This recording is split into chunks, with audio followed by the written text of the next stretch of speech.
बिस्मिल्लाहिर्रहमानिर्रहीम। अस्सलाम वालेकुम। इन्फो टीवी में खुश आमदीद। उम्मीद करते हैं आप सब खैरियत से होंगे। सऊदी अरब में मुकीम लाखों पाकिस्तानी सालाना अरबों रुपए कमाकर पाकिस्तान भेजकर उसकी कमज़ोर मौशियत को बड़ा सहारा देते हैं। वहीं सऊदी अरब की तरक्की और खुशहाली में भी उनका बड़ा किरदार है। ताहम सऊदी अरब में मौजूद चंद रहने वाले मुजरमाना खसलत के बायस पाकिस्तान की जानिब से आए रोज़ चोरी, डकैती और दीगर गैर कानूनी कामों में मुलव्वस होने की वजह से बाकी के लाखों पाकिस्तानी जितने भी तारकीन हैं उनको भी शर्मिंदगी का सामना करना पड़ता है। एक हफ्ते में आमतौर पर पाकिस्तानियों की जानिब से 5-7 वारदातों की खबरें सामने आना मामूल बन चुका है।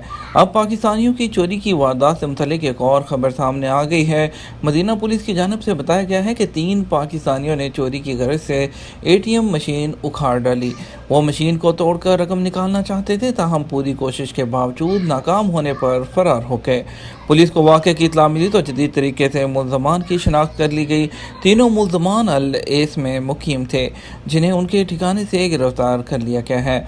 मुल्ज़मान ने दौरान तफ्तीश अपनी वारदात का एतराफ़ भी कर लिया। उन्हें पब्लिक प्रोसिक्यूशन के हवाले कर दिया गया, जो जल्द तफ्तीश मुकम्मल करने के बाद मुल्ज़मान को अदालत में पेश कर देगा। याद रहे कि इससे पहले भी रियाद में पुलिस ने एक अनोखे तरीके से चोरी की वारदातें करने वाले 8 रुकनी ग्रोह को गिरफ्तार किया था, जिसमें एक पाकिस्तानी और 7 सऊदी शहरी शामिल थे। मुल्ज़मान ट्रैफिक हादसा करके गाड़ियां चुराने की वारदातें करते थे।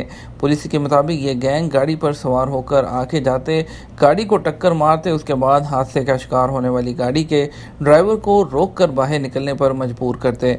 गैंग के 2-3 अरकान इस ड्राइवर को हादसे का जिम्मेदार ठहरा कर झूठ मूठ की उससे बहस करके उलझा लेते। इसी दौरान उनका कोई दूसरा कारिंदा गाड़ी लेकर फरार हो जाता। ये लोग गाड़ी को रियाद के किसी इलाके के जंगलात में ले जाकर छुपा देते, फिर उसके पुर्जे निकाल कर बाकी कार को स्क्रैप में बेच देते। मुल्ज़मान का सुराग लगाकर उन्हें भी गिरफ्तार किया गया तो उन्होंने 13 वारदातों का एतराफ़ कर लिया। चोरी की कई मुतअद्दिद गाड़ियाँ भी उनसे बरामद हुई। तो ये तो थी कुछ आपके साथ शेयर करने कि हम सऊदी अरब में रहते हैं तो हम लोगों को अपने मुल्क का नाम ऊंचा करना चाहिए।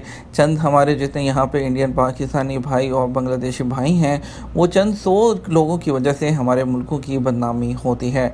तो हमें चाहिए कि हम हलाल रिज़्क़ कमाने के लिए यहाँ पर आए हैं तो अपने यहाँ के कानून के मुताबिक रहें और अपने मुल्क का नाम हमेशा ऊपर रखें। इसके साथ हमें इजाज़त दीजिए। वीडियो को लाइक और शेयर करना मत भूलिएगा। आपके कीमती वक्त का शुक्रिया। अस्सलाम वालेकुम।